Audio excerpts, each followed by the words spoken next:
Hello dear students, welcome to Maths Education. ইতিমধ্যে thumbnail চাই তোমালোকে নিশ্চয়কৈ গম পাইছা আজিৰ ডিসকাশনৰ বিষয়বস্তুটো হৈছে ক্লাছ 10 ৰ ট্ৰায়াঙ্গল।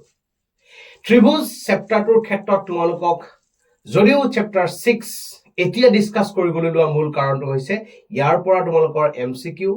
আৰু 3 মাৰ্কছৰ এটা কোৱেশ্চন আহিব। যেটো কোৱেশ্চন কনসেপ্টটো খুব সুন্দৰকৈ নাথাকিলে তোমালোকে কৰিবলৈ অসুবিধা হ'ব পৰা বেসিক যিটা পইণ্ট আমি জানিব লাগে খুব সুন্দৰকৈ আলোচনা কৰি ইয়াৰ থিওৰেমৰ কথাও আমি পাতিম। একেবাৰে প্ৰথম কথাটো হৈছে এই চেপ্টাৰটো আমি ক্লাছ 9 ত পঢ়িছো আৰু বৰ্তমান সময়ত আমাৰ ক্লাছ 10 তো ইয়াক দিয়া হৈছে। দুটা টপিক দুবাৰ ক্লাছ 9 আৰু 10 ত দিয়াৰ মূল কাৰণটো কি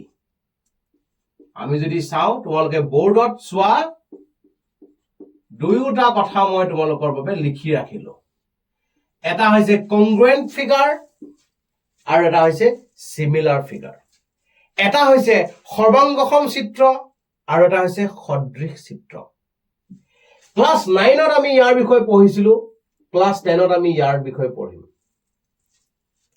এতিয়া 9 ত কি পঢ়িছিলো আৰু 10 ত কি পঢ়িম সেই দুটা প্ৰথম আমি জানি ল'ব লাগিব। বেসিক একেবাৰে প্ৰথম কথাটো হৈছে যে shape and size ইয়াত মই লিখিছো only shape। এতিয়া অকনমানকে শব্দবিলাকৰ লগত ফেমিলিয়াৰ হয়। shape and size, shape মানে দেখিবলৈ একে, আকৃতি কথা মই কৈছো। আকৃতি এটা বৃত্ত ঘূৰণীয়া কনসেপ্টটো মনত লনা। আকৃতি বুলি ক'লে আমি এটা শেপৰ বিষয় বুজো, কেনে ধৰণৰ দেখিবলৈ। আৰু এটা হৈছে সাইজ, দীঘল চুটি ডাঙৰ সৰু এই কনসেপ্টটো। এটা সাইজ আৰু এটা হৈছে শেপ। শেপ মানে হৈছে আকৃতি, যিবোৰ বস্তু দেখিবলৈ একে আৰু সাইজটো একে, অৰ্থাৎ ডাঙৰ সৰু নহয়, সমান বৰাবৰ। তেনেকুৱা বিলাকক আমি কওঁ কংগ্ৰুৱেন্ট ফিগাৰ। কংগ্ৰুৱেন্টৰ কথা কওঁতে আমি কংগ্ৰুৱেন্ট বৃত্ত বুলি যেতিয়া কৈছিলো মনত পেলোৱা। কংগ্ৰুৱেন্ট সৰ্বাংগসম বৃত্ত কনসেপ্টটো আমাৰ বাবে তেতিয়া আহিছিলে যদিহে কোনোবা দুটা বৃত্তৰ ক্ষেত্ৰত সিহঁতৰ ব্যাসাৰ্ধৰ দৈৰ্ঘ্য সমান হয়, তেতিয়াহলে সিহঁতক আমি ক'ব পাৰো দুটা সৰ্বাংগসম বৃত্ত। এনে নৰমালি চোৱা দুটা বৃত্ত দেখিবলৈ সদায় একে, কিন্তু সকলোবিলাক বৃত্তই সৰ্বাংগসম নহয়। সৰ্বাংগসম হ'বলৈ হলে ব্যাসাৰ্ধৰ সমান হ'ব লাগিব। ব্যাসাৰ্ধ দুডালৰ যদি দৈৰ্ঘ্য বেলেগ হয় তেতিয়াহলে আমি তাক সৰ্বাংগসম বুলি নকওঁ। এইটো হৈছে বেসিক কনসেপ্ট কংগ্ৰুৱেন্টৰ বিষয়। কংগ্ৰুৱেন্ট হ'বলৈ হলে shape and size দেখিব একে হ'ব লাগিব আৰু আকাৰো একে হ'ব লাগিব, সাইজ একে হ'ব লাগিব, বেলেগ হলে নহব। কিন্তু ক্লাছ 10 ত আমি পঢ়িবলৈ গৈ আছো এতিয়া সদৃশ চিত্ৰ। সদৃশ চিত্ৰ বুলি ক'লে তোমালোকে বুজিব লাগিব shape, যাৰ আকৃতি যিবোৰ দেখিবলৈ মাত্ৰ একে সেইবিলাকক আমি ক'ব পাৰো, সিহঁতক সিমিলাৰ ফিগাৰ বুলি ক'ব পাৰো। অৰ্থাৎ shape একে হলে হ'ল, ইয়াত কোন ডাঙৰ কোন সৰু এইটো মেটাৰ নহয়। গতিকে যিহেতু আমি ক্লাছ 10 ত এই সিমিলাৰ শেপৰ বিষয়ে পঢ়িবলৈ বিচাৰিছো, গতিকে বেসিক কথাটো তোমালোকক ইয়াৰ পৰাই মই আৰম্ভ কৰিছো। একেবাৰে প্ৰথম কথাটোত মই ক'ব পাৰো যে দুডাল সৰল ৰেখা, কোন দীঘল কোন চুটি সেইটো বিষয়বস্তু নহয়, কিন্তু দুডাল সৰল ৰেখা, two straight lines are always similar। দুডাল সৰল ৰেখা সদায় দেখিবলৈ একে। দুটা বৃত্তৰ কথা তোমালোকে ক'ব পাৰা, দুটা বৃত্ত এটা সৰুকৈ আঁকিছো আৰু এটা মই ডাঙৰকৈ আঁকিছো।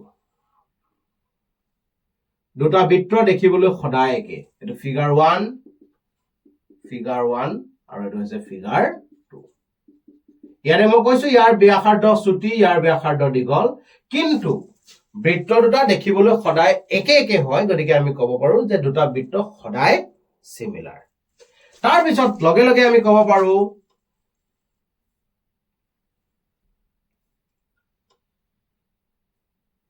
দুটা সমবাহু ত্ৰিভুজ, two equilateral triangles।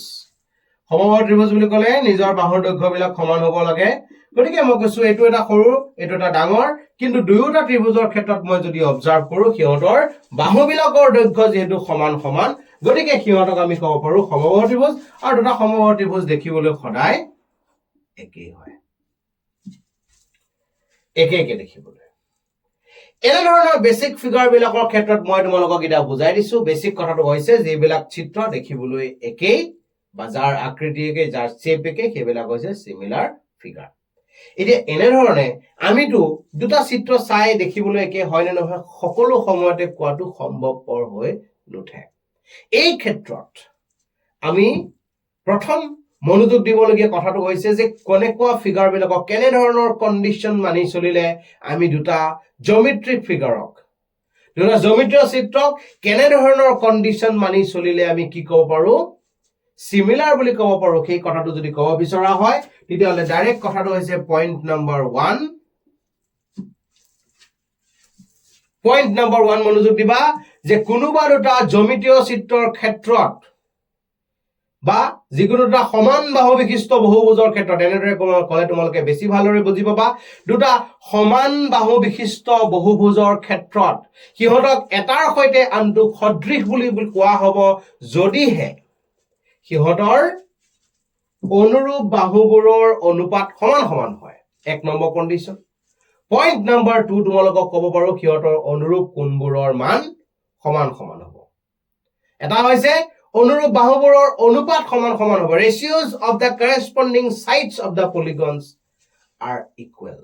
and that the second point is what their corresponding angles are equal সিহঁতৰ অনুৰূপ কোণবোৰৰ মান যদি সমান সমান হয় তেতিয়াও সিহঁতক আমি সদৃশ বুলি ক'ব পাৰো গতিকে সদৃশৰ বাবে দুটা কন্ডিশন দিছো এতিয়া যেহেতু আমি ত্ৰিভুজ নামৰ চেপ্টাৰটোহে পঢ়ি আছো গতিকে ত্ৰিভুজ চেপ্টাৰটোৰ ক্ষেত্ৰত এই সদৃশ বিলাক কেনেদৰে ইউজ কৰিব লাগিব তাৰ বাবে আমাক যথেষ্ট সংখ্যক কন্ডিশন দিছে সেই কন্ডিশন বিলাক আমি ক্লিয়াৰ কৰিবলৈ চেষ্টা কৰিম সেই কন্ডিশন বিলাকৰ বিষয়ে আমি পঢ়িবলৈ চেষ্টা কৰিম একেবাৰে প্ৰথম কথাটো দুটা ত্ৰিভুজ সদৃশ হোৱা শৰ্ত কি কি আছে দুটা ত্ৰিভুজ সদৃশ হোৱাৰ বাবে কেনে ধৰণৰ শৰ্ত মানি চলিব লাগিব সেইটো আমি চাও condition 1 two triangles are said to be similar দুটা ত্ৰিভুজ সদৃশ বুলি কোৱা হ'ব যদিহে সিহঁতৰ অনুৰূপ কোণবোৰ সমান দুটা ত্ৰিভুজৰ ক্ষেত্ৰত যদিহে সিহঁতৰ অনুৰূপ কোণবোৰ সমান সমান হয় তেতিয়াহলে আমি সিহঁতক সদৃশ বুলি ক'ব পাৰো গতিকে এক নম্বৰ কন্ডিশন বুলি যেটো লিখিছো মই সেন্টেন্সটো তোমালোকক লিখি দেখাইছো যিকোনো দুটা ত্ৰিভুজ মই ললো ত্ৰিভুজ দুটাৰ ক্ষেত্ৰত এতিয়া মই তোমালোকক কন্ডিশনটো এপ্লাই কৰিবলৈ চেষ্টা কৰিম এটো হৈছে এ বি সি আমাৰ বাবে এটা ত্ৰিভুজ এটো হৈছে পি কিউ আৰ আমাৰ বাবে এটা ত্ৰিভুজ এই ত্ৰিভুজ দুটাৰ ক্ষেত্ৰত তোমালোকক এয়া তিনটা থিওৰেম হিচাপত দিয়া হৈছে মই তোমালোকক থিওৰেম গিটা একেবাৰতে এনেদৰে দেখাব চেষ্টা কৰিম এক কথাটো হৈছে ফৰ ত্ৰিভুজ এ বি সি আৰু ত্ৰিভুজ পি কিউ আৰৰ ক্ষেত্ৰত দুটা ত্ৰিভুজ মই ৰেন্ডমলি লৈ লৈছো একেবাৰে প্ৰথম কথাটো মই কৈছো ইয়াতে মই তোমালোকক প্ৰথমেটো সেন্টেন্সটো লিখিছো যদি মই C1 এত পুনৰ লিখিছো সোৱা এই ত্ৰিভুজ দুটাৰ ক্ষেত্ৰত যদিহে প্ৰথম ত্ৰিভুজটোৰ এংগল A ইকুৱেল টু তাৰ এংগল P হয় আৰু প্ৰথম ত্ৰিভুজটোৰ এংগল B ইকুৱেল টু দ্বিতীয় ত্ৰিভুজটোৰ যদি এংগল Q হয় অৰ্থাৎ ডাইৰেক্টলি ক'ব পাৰিলো যে ত্ৰিভুজ দুটাৰ ক্ষেত্ৰত সিহঁতৰ অনুৰূপ কোণৰ মান সমান সোৱা A লগত P সমান B লগত Q সমান যেহেতু ত্ৰিভুজ এটাৰ তিনিওটা কোণৰ যোগফল 180 ডিগ্ৰী হয় গতিকে থাৰ্ড কোণ দুটা অৰ্থাৎ C লগত R ৰ মান সমান হোৱাটো বাধ্যতামূলক আৰু যদিহে সমান হয় C আৰু R তেতিয়াহলে কি গম পালো গোটেইকেইটা কোণৰ লগত ইয়াৰ গোটেইকেইটা কোণ সমান গতিকে আমি দুটা দেখালেই হ'ব আৰু এটো যদি হয় তেনেহলে আমি ক'ব পাৰো therefore triangle ABC সদৃশ বুজাবৰ বাবে এই ধৰণৰ সিম্বল আমি ব্যৱহাৰ কৰিম ত্ৰিভুজ ABC similar to triangle PQR আৰু ইয়াৰ কাৰণটো হৈছে কি কোন বা এ বিধি বুলি আমি ক'ব পাৰো সদৃশতাৰ এ বিধি কোনোবা দুটা ত্ৰিভুজৰ দুটা কোণ যদি আমি সমান বুলি প্ৰুফ কৰি দিব পাৰো এটা ত্ৰিভুজৰ দুটা কোণ আনটো ত্ৰিভুজৰ দুটা কোণৰ লগত যদি সমান হয় তেতিয়াহলে ত্ৰিভুজ দুটা সিমিলাৰ হয় ক্লিয়াৰ কন্ডিশন 2 কথা আমি ক'ব পাৰো কণ্ডিশ্যন 2 হৈছে যে কোনোবা দুটা ত্ৰিভুজৰ ক্ষেত্ৰত সিহঁতৰ অনুৰূপ বাহুবোৰৰ অনুপাত যদি সমান সমান হয় তৃতীয় ত্ৰিভুজ দুটা সদৃশ হয় অৰ্থাৎ আমি ক'ব পাৰো যে AB ডিভাইডেড বাই PQ ভালদৰে চোৱা AB by PQ equal to BC by QR equal to AC by PR অৰ্থাৎ ত্ৰিভুজ কেইটাৰ ক্ষেত্ৰত সিহঁতৰ অনুৰূপ বাহুবিলাকৰ অনুপাত যদি সমান হয় তৃতীয় এনেধৰণে ত্ৰিভুজ দুটা সদৃশ বুলি আমি ক'ব পাৰো থাৰ্ড কণ্ডিশ্যনটো তোমালোকৰ বাবে মনত ৰাখিব লাগিব থাৰ্ড কণ্ডিশ্যনটো তোমালোকে চাই লোৱা থাৰ্ড কণ্ডিশ্যনটো হৈছে যে যিকোনো এযোৰ বাহুৰ ক্ষেত্ৰত সিহঁতৰ অনুপাত সমান প্ৰথম কথা যিকোনো এযোৰ বাহুৰ ক্ষেত্ৰত সিহঁতৰ অনুপাত যদি সমান হয় নেক্সট BC by QR লো চোৱা এই বাহু AB by PQ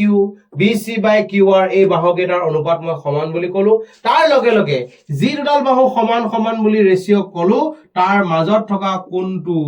যদি সমান হয় কণ্ডিশ্যনটো চোৱা কোনোবা দুটা বাহুৰ অনুপাত সমান হ'ব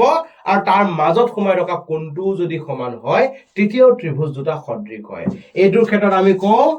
SSS বিধি আৰু এটা ক্ষেত্ৰত কোৱা হ'ব SAS বিধি এই বিধি কেইটা তোমালোকে খুব মনোযোগ দি জানিব লাগিব এই কেইটা বিধি ইউজ কৰিব লগা আছে 6.3 এক্সাৰসাইজত ক্লাছ 10 ৰ 6.3 এক্সাৰসাইজ তোমালোকে কৰিব লাগিব কিন্তু এই পইণ্ট কেইটা তোমালোকক প্ৰথমত শিকাই লোৱা মূল কাৰণ মই এনেদৰে শিকাও কাৰণটো হৈছে সিমিলাৰিটি কথাটো বেসিক কথাটো ক্লিয়াৰ একেবাৰতে হৈ যাব লাগে আৰু তাৰ পিছত তোমালোকৰ থেলছ থিওৰেম বুলি আছে আৰু থেলছৰ ৰিভাৰ্স এটা আছে গতিকে এইকেইটা থিওৰেম তোমালোকে পঢ়িব লাগিবই কিন্তু একেবাৰে প্ৰথম আমি চেপ্টাৰটোৰ নামটো যেহেতু সিমিলাৰিটিৰ পৰা আছে সিমিলাৰ ট্ৰায়াঙ্গল বুলি কয় মেক্সিমাম হয় বিভিন্ন শিক্ষকে ট্ৰায়াঙ্গল বুলি যদিও লিখা আছে যেহেতু গোটেই চেপ্টাৰটো আমি সিমিলাৰিটি বিষয়ে শিকিব লাগে গতিকে এই সিমিলাৰিটি বেসিক এইখিনি কনসেপ্ট তোমালোকে জনাটো খুবেই প্ৰয়োজন